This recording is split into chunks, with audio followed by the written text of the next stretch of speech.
pas inquiet. On n'est pas inquiet. Non, moi non plus. En tout et pour tout, vous m'avez parlé 2 heures et je vous coupais. Tous les trois, vous m'avez parlé 2 heures du sujet. Et encore, je vous dis non, mais on développera pendant la table ronde, donc j'ai aucun souci.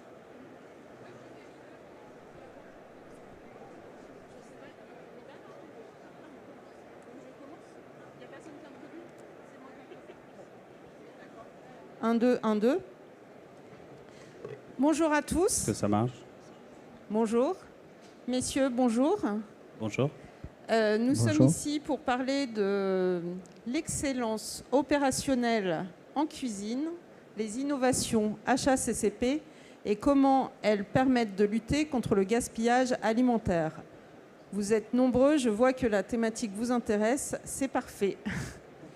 Alors, avant de vous donner la parole, messieurs, je voudrais faire un rapide état des lieux sur le gaspillage alimentaire pour savoir de quoi on parle et pourquoi c'est important de lutter contre le gaspillage alimentaire, notamment en cuisine.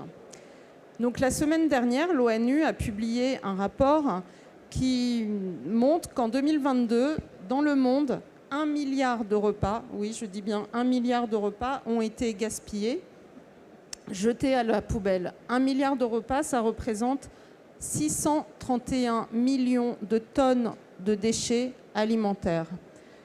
Et si on en parle, c'est que ce volume contribue au réchauffement de la planète. Et pas pour qu'un peu, il contribue à 10% des émissions du CO2. 10%, c'est beaucoup. Donc il faut agir. Et les restaurateurs peuvent agir.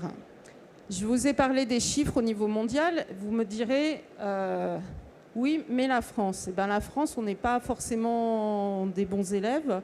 La France, nous émettons 10 millions de tonnes de CO2, n'importe quoi, de déchets, 10 millions de tonnes de déchets.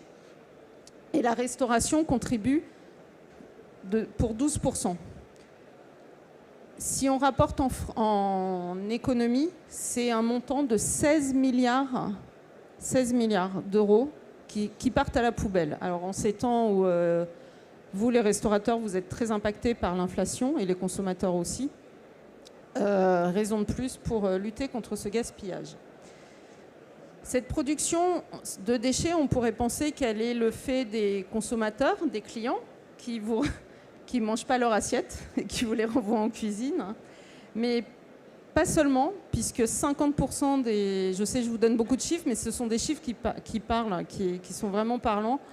Donc 50% du gaspillage se fait avant la mise sur table de l'assiette.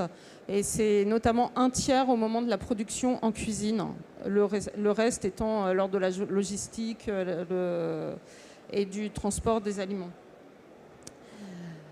Alors face à ce gaspillage, le gouvernement a agi et a pris la fameuse loi anti-gaspillage pour une économie circulaire de février 2020, dite loi AGEC, qui a fixé toute une série de mesures pour lutter contre le gaspillage. L'objectif est de réduire celui-ci de 50% d'ici 2030 dans la restauration commerciale. 2030, on est d'accord, c'est demain. Donc il y a beaucoup de choses à faire et vous êtes ici présents avec nous parce que vous êtes entre guillemets des bons élèves. Donc pour limiter le gaspillage, on peut créer moins de déchets dès la production. Vous êtes, Monsieur Selami, assez champion là-dessus avec Monsieur Cartelas et vous nous en parlerez. On peut aussi valoriser et transformer les déchets. Monsieur Loiseleur, chez Melt, vous savez faire. Mais on peut aussi ne pas créer de déchets. Et lorsqu'on a préparé cette conversation, tous les quatre, il y a une chose que vous m'avez dite spontanément, les uns et les autres, c'est que le meilleur déchet, c'est celui qu'on ne crée pas. Et ne pas créer de déchets, ça se passe dès dès la cuisine, dès la production. Et pour cela, les règles d'hygiène HACCP, qui ont été, rappelons-le, créées par la NASA, on le sait peu, que ça a été créé par la NASA dans les années 60. Cette méthode permet de garantir l'hygiène et la sécurité alimentaire. Depuis quelques années, on assiste à une digitalisation de cette fameuse HACCP qui permet, et M. Cartelas nous le racontera, d'assigner des tâches aux coéquipiers, d'effectuer des relevés de température et bien sûr de donner l'alerte en cas de besoin. Tout cela, c'est notamment le cas de votre solution JRI MySirius, M. Cartelas. Et vous nous expliquerez donc les avantages de cette solution et comment elle permet de réaliser des économies et surtout d'atteindre cette fameuse excellence opérationnelle en HACCP, de lutter contre le gaspillage alimentaire. Bien, j'ai assez parlé, mon introduction est terminée, mais je pense que c'était important de rappeler tous ces chiffres pour savoir de quoi on parlait et pourquoi c'était important d'ouvrir le débat. Parce que gaspillage alimentaire, on ne pense pas forcément HACCP, ce n'est pas la première chose qu'on pense.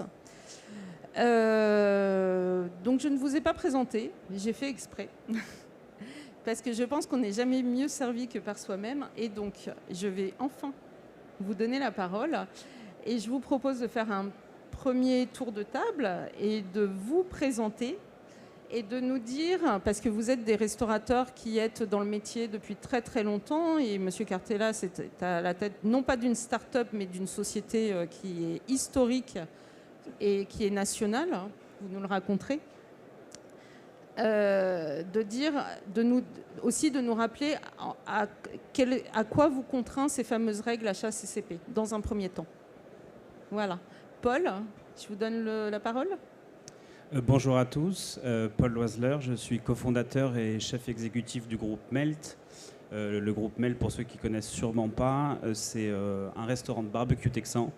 On fume des viandes pendant de longues heures dans nos restaurants. On a 5 restaurants aujourd'hui sur Paris uniquement et un laboratoire de production qu'on vient d'ouvrir. Donc avec le laboratoire, on rentre encore plus dans les règles HACCP et aussi dans la gestion du gaspillage, parce qu'on passe sur des quantités qui sont plus importantes que sur un restaurant traditionnel. Juste sur la partie HACCP, on a pris le sujet à bras-le-corps dès le début en mettant un logiciel en place qui s'appelle IPAC Hygiène, qui est sur le salon et que vous connaissez sûrement, et qui nous aide, qui nous facilite la vie en termes de suivi des règles et aussi en termes de tâches données aux employés. Oui, et on va laisser la parole à M. Cartelas. Merci Paul, et on reprendra ce que vous faites chez Melt. Bonjour, Eric Cartala, donc je suis le directeur général de la société JRI. JRI, c'est une entreprise qui est, comme vous l'avez dit, qui est une vieille dame, parce qu'elle a bien plus de 180 ans. L'ADN de l'entreprise, c'est ce qu'on appelle la métrologie. Ce sont fabriquer des instruments de mesure pour vérifier la qualité d'un process, que ce soit médical, que ce soit agroalimentaire. Il faut être fier de cette entreprise. C'est une entreprise qui est purement française, qui fabrique tous ses produits en France, qui les conçoit et qui les développe et qui les commercialise dans le monde entier. JRI donc a des clients utilisateurs dans le monde entier, en direct ou via des réseaux, un partenaire comme Trackfood sur la France qui commercialise et distribue ce produit. Nous, notre ADN, c'est fabriquer pas des gadgets, des vrais instruments de mesure, parce que la mesure, c'est précis. Ça veut dire que quand vous devez mesurer un 5 degrés, vous devez savoir si c'est vraiment 5 degrés. C'est facile de faire un capteur, faire un instrument de mesure, c'est beaucoup plus compliqué. Et on est dans l'éco-conception, ça rejoint, c'est-à-dire des produits avec des longues durées de vie. On ne fait pas des produits qu'on jette au bout de 3 ans, on est sur des produits qui ont des durées de vie de 10, 12 ans, 15 ans, etc. Et c'est pour ça qu'on travaille avec des très grands groupes, dont McDonald's, dont M. Selami nous parlera tout à l'heure, sur toutes les problématiques de HACCP, automatisation, c'est-à-dire en gros trouver du ROI. investir, mais avoir un ROI, un retour sur investissement très rapide. Aujourd'hui, avoir des équipiers, déjà c'est compliqué d'avoir des bons équipiers. Donc avoir des équipiers qui font des relevés manuels de température avec des petits thermomètres qui sont plus ou moins justes, ça ne sert à rien, autant rien faire. Donc nous, on travaille sur toute l'automatisation de façon très large et on voit qu'on part de la température, mais on va ouvrir sur beaucoup d'autres champs qui permettent que toutes les tâches un peu redondantes, sans beaucoup d'intérêt intellectuel, elles soient automatisées et qu'on soit juste prévenu quand c'est nécessaire. On fait le juste nécessaire et aujourd'hui, les technologies qui existent sur le marché permettent d'avoir des retours sur investissement extrêmement rapides parce que la digitalisation, ça ne coûte pas très cher. Merci. J'en profite pour préciser que M. Selami, à qui je vais donner la parole, est ici en son nom, ne représente pas McDonald's de France. M. Selami est directeur général de 8 restaurants dans le Nord Franche-Comté, mais pour McDonald's de France. Voilà. Et il est aussi restaurateur depuis 30 ans, donc il a vu l'évolution des contraintes. Voilà, M. Selami, je me suis permise de... Mais allez-y. Bonjour, donc je m'appelle Mahmoud Selami, je suis le directeur général de McDonald's Nord-Franche-Comté. Donc, sous ma responsabilité, j'ai 8 restaurants. Je travaille pour un franchisé. Aujourd'hui, si je suis présent, je vais être à mon nom plutôt que McDonald's France, parce que McDonald's France, il a ses représentants. Et surtout, par rapport à mon expérience, parce que j'ai vu l'évolution par rapport à la présence de HACCP dans les restaurants en 2004-2005, et puis comment on a évolué ce process pour arriver où on est aujourd'hui. Donc, d'où je vais vous en parler. Oui. Ce qu'il ne vous dit pas, c'est qu'il est en train d'ouvrir un 9e restaurant. Et ce que vous ne nous avez pas dit aussi, messieurs, Monsieur Selami, combien de repas servez-vous quand on a préparé, j'allais dire, cette émission? Vous m'avez donné un nombre assez... Je préfère que ce soit vous qui le disiez. On ne va pas appeler des repas, donc on va dire des tickets, à peu près 1 200 000 tickets par an. Voilà, 1 200 000 par an. Bon, dans la région Nord-Franche-Comté. J'espère que la moitié ne part pas à la poubelle. Non, sinon on n'a pas de rentabilité. Vu nos prix, donc on n'a pas la rentabilité qu'on pense. Paul, c'est évidemment, vous n'êtes pas McDonald's de France, mais quand même, entre tous vos établissements Melt, vous avez un nombre de repas aussi assez conséquent par mois. Alors nous, j'ai pas le chiffre par an, mais on est sur les 5 établissements entre 15 et 20 000 repas par mois. Voilà, et là, comme vous ouvrez l'atelier, enfin vous venez d'ouvrir l'atelier, donc on peut penser que ce chiffre va encore augmenter. L'atelier va nous permettre principalement de servir la partie événementielle, donc qui est plus saisonnière, mais oui, ça va nous permettre d'augmenter ce chiffre significativement. Oui. Donc, moi, je me pose une question de néophyte, que peut-être dans la salle, les gens ne se posent pas, mais en tant que restaurateur, pouvez-vous nous dire à quoi vous contraint la HACCP? Paul, je vous en prie. HACCP, c'est une méthode de travail qui nous permet de contrôler, comme on l'a dit tout à l'heure, par exemple la température de nos frigos, pour s'assurer que les matières premières restent à une température acceptable pendant toute la journée. Ça va être toute une méthode de travail sur la réception des marchandises. Est-ce qu'elles sont réceptionnées à la bonne température, avec le bon conditionnement? Comment est-ce qu'on va les réchauffer? Comment est-ce qu'on va les refroidir? Toute la partie plan de nettoyage, le PMS, qui va nous permettre de nettoyer correctement notre établissement. C'est tous les process et toutes les règles qu'on va mettre en place pour que le restaurant tourne d'une manière la plus hygiénique possible. Et aussi, dans un cas où on a un problème, comment est-ce qu'on intervient sur ce problème? Si on a un défaut sur une viande, quel est le process pour mettre ce produit de côté ou non? Et je crois que vous avez choisi de digitaliser dès le début d'ailleurs, j'allais dire assez rapidement, mais non, dès le début. Et lorsqu'on a préparé, vous m'avez raconté une anecdote assez sympathique. Est-ce que vous pouvez me le en fait, dire c'est vrai que nous, on a ouvert Melt il y a 7 ans. Et je pense que la digitalisation des appareils de contrôle dans les grosses sociétés était déjà présent. dans les plus petits restaurants, nous on n'en avait qu'un à l'époque, c'était quelque chose de très nouveau. Et quand on a eu notre premier contrôle d'hygiène dans le 11e, la contrôleuse, Madame Pinault, nous était surpris de l'outil et nous a demandé de lui expliquer l'outil. Elle ne comprenait pas vraiment comment ça fonctionnait et pourquoi est-ce qu'on l'avait mis en place. Donc c'est un petit peu nous qui l'avons introduit à ça, et très rapidement derrière il y avait beaucoup de clients elles qui l'ont mis en place parce que ça nous a facilité la vie. Moi j'avais travaillé en Chine à l'époque, juste avant d'ouvrir le resto à Paris, et là-bas au niveau règles d'hygiène il n'y avait quasiment pas d'obligation. Et quand on est arrivé à Paris, qu'on a monté le restaurant à Paris, qu'on a fait toute la liste des choses qu'il fallait faire toute la journée sur la partie HACCP, c'est vrai que d'avoir un outil digital qui nous permettait de lister la liste des tâches à faire, ça nous a vachement facilité la tâche. Merci. Monsieur Selami, vous êtes restaurateur, je crois, depuis 30 ans. Donc vous avez vu les choses évoluer. Et Monsieur Cartella nous a expliqué que JRI, à la base, vous étiez spécialisé dans les prises de température au niveau des frigos. Je crois que maintenant, dans vos restaurants, il y a des sondes partout, y compris dans les aliments, dans les frigos. Il y a des sondes et des capteurs, d'ailleurs, un peu partout. Comment s'est faite cette évolution ? Donc l'évolution, elle est venue naturellement parce qu'au départ, la HACCP, ce sont des points, donc si on résume la HACCP, ce sont des points critiques à contrôler tout simplement. Donc on a 8 points à contrôler, c'est-à-dire et avoir une traçabilité bien claire pour sécuriser à la fois le parcours du produit, mais aussi par rapport à nos clients qui se présentent tous les jours dans nos restaurants. Donc ça, c'était le premier point. À partir de là, donc on a commencé par, bien sûr, des outils archaïques. Donc on prend les températures avec des sondes à la main. Donc on va reprendre la température, on va les mettre sur des tableaux.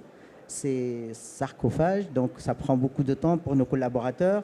Il y a beaucoup de points à vérifier parce qu'on a beaucoup de chambres, donc à la fois positifs et négatifs. On a des chambres auxiliaires, on a des barres salades. Et il fallait contrôler toutes ces températures et avoir un suivi. Donc au fur et à mesure, on a vu quand même l'évolution arrive avec la technologie numérique.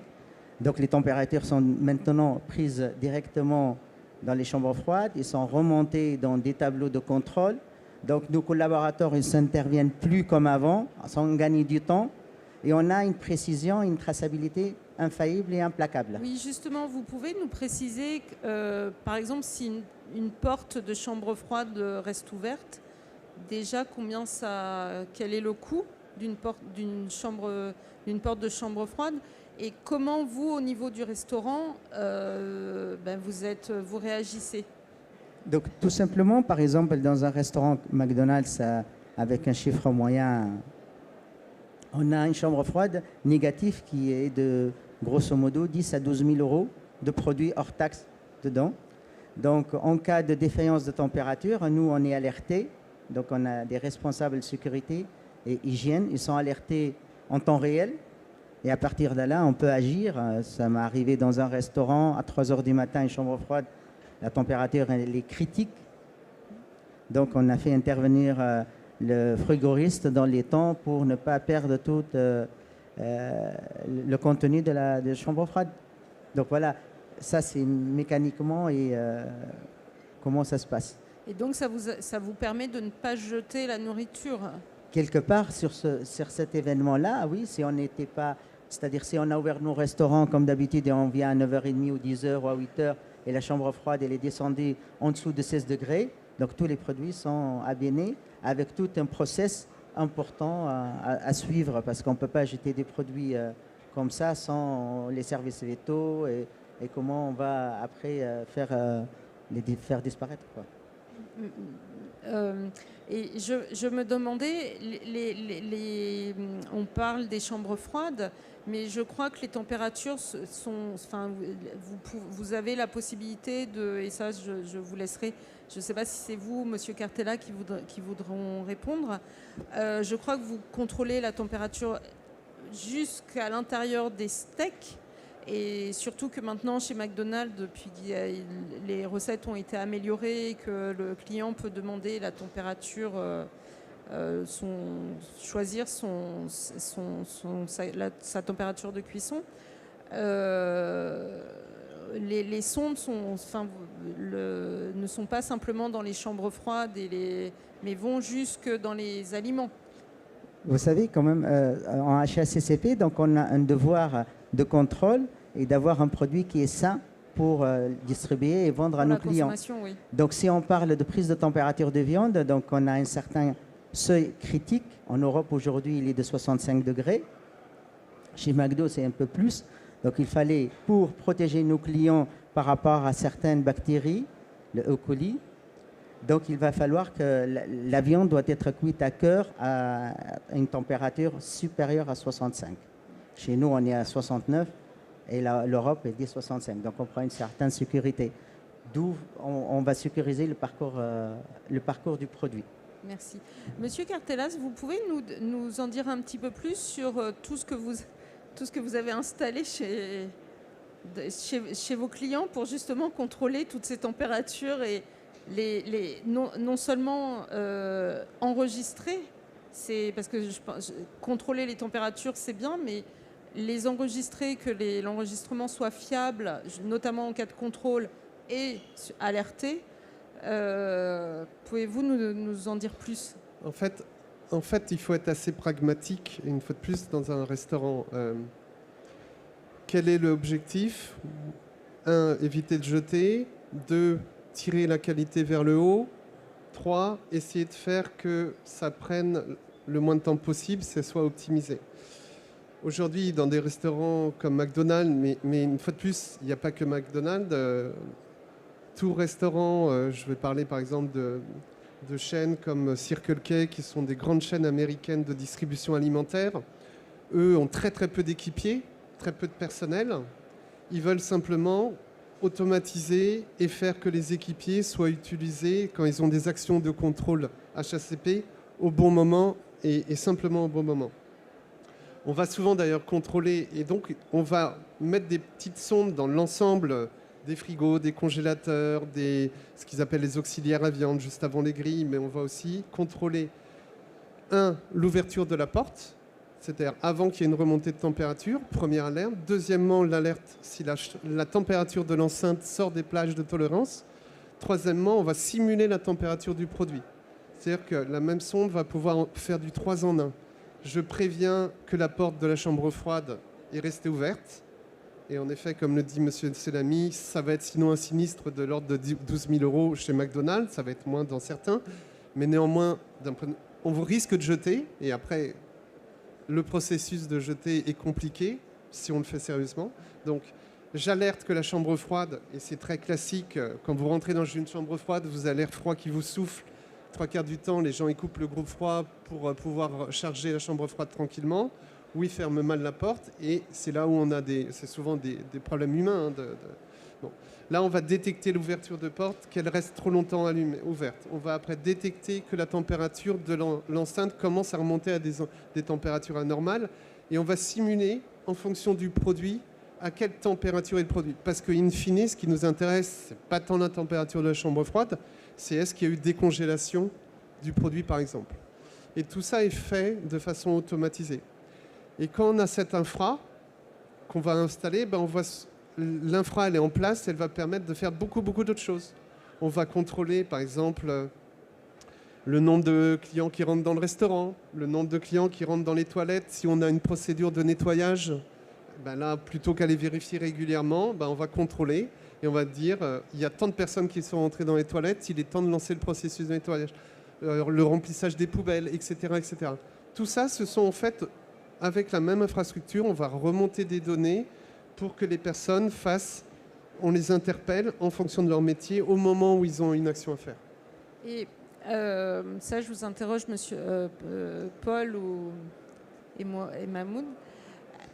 On parle des équipiers, ce sont les équipiers qui utilisent ces solutions. Ça a été bien accepté, vous qui avez vu l'évolution, ça a été bien accepté, et avec la problématique de recrutement actuelle et le turnover qu'on observe dans les restaurants, est-ce qu'elle est bien acceptée et facile à utiliser ? Est-ce que ces procédures, vous utilisez tous les deux des solutions digitales différentes, mais qui sont digitales. Est-ce qu'elles sont faciles à utiliser pour les... Comment elles sont vécues par les équipiers des restaurants? Alors pour nous, en tout cas sur ce logiciel IPAC Hygiène, on va dire qu'il y a des choses qui leur facilitent la tâche, d'autres pas forcément. C'est vrai qu'il y a des nouveaux modules qui ont été mis en place. Nous, on pense par exemple au refroidissement, le module de refroidissement et le module de remise en température qu'on n'utilisait pas forcément avant et qu'on a mis en place. C'est des étapes un petit peu en plus pour eux. Donc ça a mis un petit peu de temps de les former et de faire en sorte qu'ils le fassent. Mais si on prend par exemple, on travaille aussi, alors pas sur les restos encore, mais sur le labo, on travaille avec des sondes aussi qui nous permettent de faire la prise de température. Bah là pour eux c'est idéal, il n'y a plus de prise de température à faire, on fait juste un relevé sur le back-office de l'ordinateur, on vient relever les températures. Alors après on a aussi des alertes qui vont se faire sur le téléphone si jamais il y a une température qui n'est pas la bonne. Et sur la partie aussi nettoyage, plan de nettoyage, réception, c'est vrai que c'est parfois beaucoup plus facile de faire juste une photo de l'étiquette plutôt que de la garder dans un cahier tous les mois, etc. Donc on va dire qu'il y a des parties de la solution que nous on utilise en tout cas qui ont servi aux employés et qui leur ont facilité la tâche, et d'autres qui sont parfois un petit peu plus fastidieuses mais nécessaires pour que tout le monde travaille dans un environnement sain et qu'on ne prenne pas de risques. Est-ce que quelque part, je vous pose la question à tous les trois, est-ce que ça robotise le geste de l'équipier? Est-ce que ça dit à l'équipier, ça permet aussi, d'un autre côté, ça permet de vérifier les gestes d'hygiène, mets ta Charlotte, lave-toi les mains, vous pouvez nous en dire plus? En fait, ces systèmes sont souvent customisables en fonction du process de chaque restaurant. Donc là, c'est une démarche qualité. Chez McDonald's, ils ont certaines procédures, d'autres restaurants, d'autres procédures. Ce qui est important, c'est qu'aujourd'hui, se poser les bonnes questions. Quel est l'intérêt? C'est vrai qu'il y a 5 ans, il n'y avait pas un écran dans une cuisine. Hein. Tout à fait, oui. Aujourd'hui, les équipiers, vous avez beaucoup de jeunes, leur demander de noter sur la porte d'un frigo la température 3 fois par jour ou sur un bloc, de découper des étiquettes code barre avec les DLC, etc. C'est complètement dépassé. Je veux dire, ça paraît complètement invraisemblable. Aujourd'hui, voilà, il y a des outils qui sont surtout très simples à utiliser parce que c'est des applications web très simples à utiliser et qui vous font faire le juste nécessaire. Ce qui est automatisé est automatisé, ce qui doit être fait par une action manuel parce que j'ai nettoyé et c'est mon plan de nettoyage, j'ai marqué, je me suis tagué, j'ai marqué que c'est moi qui l'avais fait à quel moment. Donc ça facilite forcément. Pour les jeunes, c'est évident. Pour la démarche qualité, c'est plus qu'évident. La traçabilité et surtout, ça permet, on revient au projet initial de la discussion, mais ça évite le gaspillage parce que vos frigos, ils conservent. Si la porte reste ouverte, si le frigo, il y a une coupure électrique, tout ça, c'est de la perte. Et ça, Justement, Monsieur Selami, vous qui êtes dans la restauration depuis 30 ans, et effectivement, c'est bien, merci Monsieur Cartella d'avoir rappelé que effectivement, la digitalisation s'est emparée des restaurants depuis le Covid et qu'il y a 5 ans, nous tous, un QR code, on ne savait pas ce que c'était, on ne savait pas qu'on pouvait scanner un menu et payer une addition avec un téléphone portable. J'ai perdu le fil, je ne sais plus ce que je voulais vous demander. Non, justement, depuis 30 ans, est-ce que vous avez vu concrètement ce qui nous intéresse aujourd'hui, la lutte contre le gaspillage alimentaire? Vous avez vu que toutes ces mesures prises en cuisine au moment de la production vous permet de réduire ce gaspillage, parce que je crois que vous anticipez aussi, il y a d'autres choses, c'est-à-dire que vous ne produisez plus, vous produisez à la demande, mais aussi vous anticipez les demandes. Déjà, pour rebondir sur la première question, je reviens un tout petit peu. Merci concernant... de suivre le fil de mes questions. Oui, je vais vous suivre. Donc la question d'automatiser tout, c'est-à-dire on donne le temps à nos collaborateurs, et même pour des cuisines traditionnelles, si on a un cuisinier, il va s'occuper plutôt de faire son assiette, pour nos collaborateurs, faire bien le produit. Pour nos collaborateurs qui sont au service, donc ils vont s'occuper plus de nos clients. Et c'est ça notre corps de métier. Avant qu'on prenne des températures, c'est vrai, la température sécurise un parcours client d'hygiène, de sécurité alimentaire, mais le plus important et ce qui nous fait vivre aujourd'hui, c'est nos clients. Donc on doit être auprès d'eux. D'autant que vous avez mis en place le service à table. Tout à fait. Et que je n'ai pas rappelé dans mon introduction que l'an passé, dans le cadre de la loi AGEC, les établissements de restauration rapide de plus de 20 places assises ont été soumises à l'obligation de mettre en place de la vaisselle réemployable, et que McDonald's France a été précurseur dans ce domaine, et la solution mise en place a été donnée en exemple et a permis d'être un exemple pour beaucoup. Donc effectivement, aujourd'hui, vos équipiers, on leur demande d'être beaucoup plus en contact avec la clientèle. Nos clients, tout à fait, et être présent. Paul, je pense aussi à ce que vous m'avez dit. Je crois que vous avez mis en place des systèmes d'audit qui permettent non seulement de limiter le gaspillage alimentaire, et je crois aussi que vous avez mis en place quelque chose qui permet d'améliorer la DLC de vos viandes, parce qu'on le rappelle, vous êtes quand même un spécialiste de melt.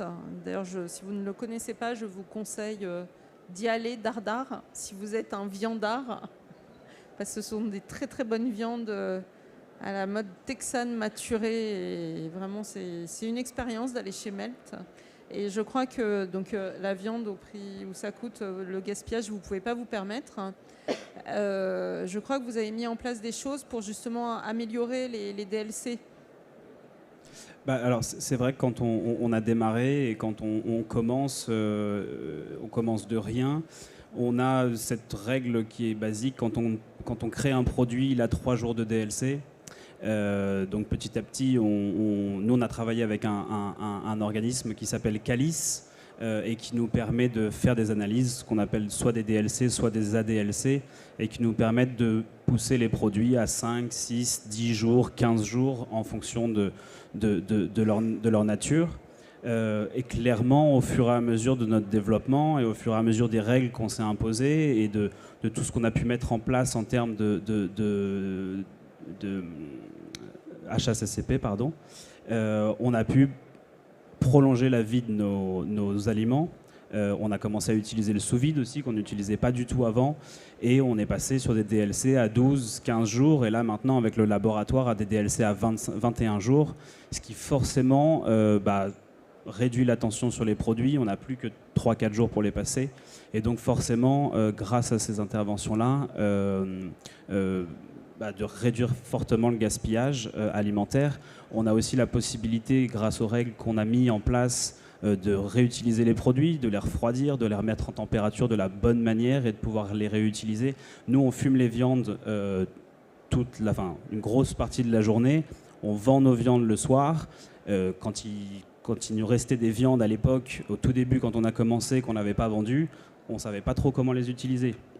Maintenant, grâce au process qu'on a mis de refroidissement, de remise en température, on les réutilise, on refait des recettes avec, ce qui nous permet de réduire un minimum le gaspillage alimentaire. Oui, parce que, merci de le rappeler, lutter contre le gaspillage alimentaire, ça se passe dès la production, on l'a vu, mais on peut aussi lutter contre le gaspillage alimentaire en réutilisant, en transformant le déchet. Ce qui n'est pas votre cas, Monsieur Mahmoudi. Monsieur Selami, je ne vais pas vous mettre à mal avec McDonald's de France. On ne va pas les raconter ce qui n'est pas. En revanche, Paul, je crois que vous êtes expert dans la façon de réutiliser, de transformer le déchet, notamment. Vous avez les restaurants, mais vous avez mis en place les délices l'an passé. Vous l'avez rappelé, vous venez d'en ouvrir un deuxième. Et avec des recettes notamment de sandwich.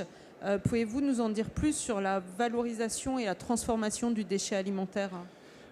C'est vrai que nous, on travaille de la viande, et on travaille des viandes qui sont quand même de bonne qualité. Donc n'importe quel déchet a un prix. On pense par exemple, on a des pièces de bœuf, de brisket, qu'on parle gras, on va dégraisser un petit peu les viandes avant de les cuire.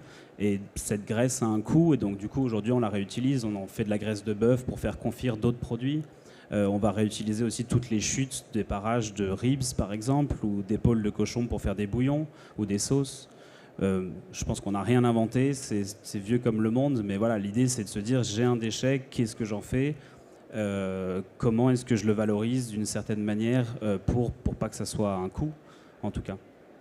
Merci. Monsieur Selami, au niveau des graisses, je crois que vous faites quelque chose au niveau du recyclage des graisses utilisées. Donc, tous les huiles de friture chez nous, donc, ils sont prises par une société qui s'appelle Eolia, ils sont recyclés.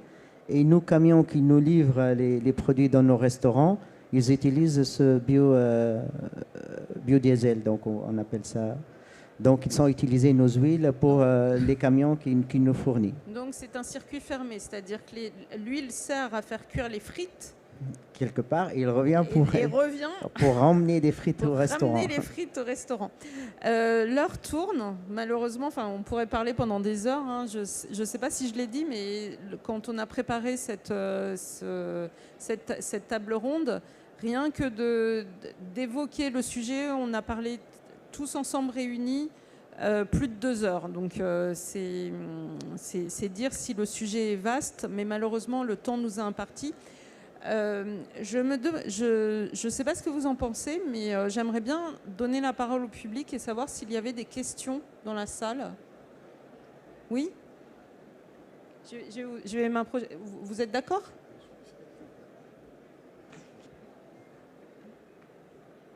Tenez. Merci beaucoup. Bonjour, merci pour vos partages d'expérience. Je suis restaurateur.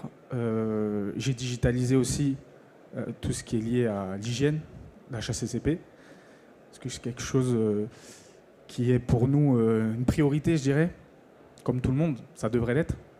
Par contre, j'aimerais avoir votre partage d'expérience sur les contrôles sanitaires, et notamment ceux qui effectuent les contrôles, donc les contrôleurs, parce que vis-à-vis du dernier contrôle que j'ai eu, par exemple, j'ai eu une attitude assez méprisante de la part du contrôleur quand je lui ai sorti ma solution digitale. Et c'est intéressant parce que du coup, on avait vraiment affaire à une personne qui aurait préféré que je lui sorte le cahier avec les étiquettes. Donc ça m'intéresse parce que c'est un monde à 2 vitesses. Vous avez tout résumé sur le côté pratique, le côté rapide, ce qui n'empêche qu'il faut quand même être derrière les équipes pour la rigueur, etc. Mais quand le contrôleur arrive finalement, et c'est pour ça qu'on fait ça aussi, des fois ça bloque. Et donc, vu je pense les nombreux contrôles que vous avez, est-ce que c'est une généralité? Est-ce que je suis tombé sur le mauvais contrôleur? J'aimerais avoir votre avis. Merci beaucoup. Merci. Je vous laisse répondre. Alors, nous, on n'a pas été soumis à ça directement, un contrôleur qui n'a pas aimé la solution. On a eu un contrôle qui s'est mal passé parce que les équipes n'étaient pas capables de lui montrer comment elles agissaient. Elles n'étaient pas capables de lui expliquer. En fait, il est arrivé un lundi, on n'a pas eu de chance, le chef n'était pas là, le sous-chef n'était pas là, le truc qui s'est mal passé et toutes les mauvaises cases étaient cochées. Et ce qui lui a pas plu, c'est qu'ils n'étaient pas capables de lui expliquer qu'est-ce qu'on doit faire, comment est-ce qu'on montre ça, comment est-ce qu'on contrôle, etc. Donc à partir de ce moment-là, il nous a pris en grippe et là, il a démonté tout le restaurant, mais c'est pas grave, ça nous a permis de se remettre en question. C'est là où on a commencé à lancer avec l'entreprise Calis les audits, qui est une entreprise qui nous suit depuis toujours et qui est vraiment géniale et qui justement a des très bons contacts avec les contrôleurs. En sachant que les contrôleurs sont maintenant plus faits par la DDPP, mais a été sous-traité à Veritas. C'est plus les mêmes contrôleurs à partir de cette année, je crois. Donc il y a un petit changement aussi sur le type de contrôle qu'il va avoir. Ça, on est un peu en attente de voir comment ça va se passer. Moi, je pense que la plupart des contrôleurs sont plutôt enclins à ces nouvelles solutions, mais il faut que les équipes soient bien formées et il faut qu'on puisse expliquer que ça ne soit pas juste... Voilà, on a ça et ça nous suffit, mais on ne sait pas bien l'utiliser et tout le monde n'est pas conscient de comment l'utiliser. Je pense que c'est là le gros point. Merci Paul. Je vous en prie. Est-ce qu'il y a une autre question dans la salle? Non? Bon, on va conclure alors. Très bien. Est-ce que vous... je vais vous laisser conclure. Hein? C'est bien, non? Si vous concluez. Donc le gaspillage alimentaire, avec les solutions... Est-ce que vous avez atteint cette excellence opérationnelle en cuisine? En tout cas, moi, je rebondirais sur ce que vient de dire Paul. C'est évident que tous ces outils-là, c'est des outils, mais à un moment, il faut comprendre. Les problèmes des auditeurs, c'est vrai dans tous les métiers. Vous avez des gens qui restent sur leur vieille école, qui n'ont pas évolué, et puis vous avez des gens un peu qui s'intéressent un peu à la techno et qui voient le bénéfice pour tout le monde. On l'a eu quand on a mis en place dans toutes ces solutions au début, ne serait-ce que les utilisateurs voyaient des choses qu'ils n'avaient pas l'habitude de voir. Un exemple très classique, c'est que vous voyez sur votre réfrigérateur marqué 6,3, des fois 6,34, et vous êtes persuadé qu'il est à 6,34. Et quand on vous explique que non, c'est la température de régulation, ce n'est pas la température de l'enceinte, et que peut-être elle est à 9 degrés, ça vous pose un problème. Et il y a tout cet accompagnement. Et dans les chambres froides, c'était encore plus vrai. On voyait des choses autrefois, les contrôles de température, on voyait quelque chose de très lissé, donc tout était lissé, on ne voyait pas les phases de dégivrage, etc. Donc au début, il y a une explication. Comment ça fonctionne? Qu'est-ce que c'est que la température de régulation? Qu'est-ce que c'est la température de l'enceinte réelle? Et il faut comprendre que la régulation, c'est comme quand vous conduisez une voiture. Vous avez l'afficheur qui vous dit 110 km/h. Vous n'êtes jamais à 110, vous êtes plus ou moins à 110. Voilà. Dans un frigo, vous avez le haut, le bas. Vous allez avoir des variations de température qui sont énormes. Et ça, il faut en avoir conscience et l'expliquer. C'est pour ça que nous, on revient sur l'essentiel. C'est quel est l'essentiel de l'information? Ce n'est pas la température du frigo, elle est importante. C'est surtout la température à cœur du produit. Parce que c'est le produit que vous allez acheter. Voilà. Donc tout ça, ça demande un peu d'explication. Mais aujourd'hui, les retours d'expérience qu'on a, de toutes les personnes qui ont compris l'intérêt de l'automatisation et de la digitalisation, de faire le juste nécessaire, d'avoir la bonne information, toutes nos sondes sont étalonnées. On est COFRAC, ça veut dire on est au niveau du LNE. Donc toutes les valeurs qu'on leur remonte sont infalsifiables et standardisées par rapport à un label COFRAC. Ce qui fait que personne, aucun inspecteur peut nous dire votre sonde, elle n'est pas bonne. Et c'est vrai qu'il y a un problème d'éducation, hein, parce qu'on éduque les restaurants, mais il faut aussi éduquer les contrôleurs qui, autrefois, venaient avec des simples thermomètres infrarouges, mesuraient un peu partout, et en gros, ils faisaient un peu n'importe quoi. Mais c'était les moyens qu'on leur avait donnés. Voilà. Inversement, comme ça a été dit, aujourd'hui, le gouvernement a sous-traité beaucoup à des entreprises privées qui, eux, sont déjà depuis très longtemps dans la digitalisation. Donc tout ça va tirer très très vers le haut. Et le fait qu'il y ait des mastodontes autour comme McDonald's, mais tous les autres, qui partent vers la digitalisation et qui sont souvent les premiers inspectés, et eux qui ont le droit à 0 erreur, McDonald's ne peut pas avoir le moindre scandale, évidemment, ça tire tout ça vers le haut très rapidement.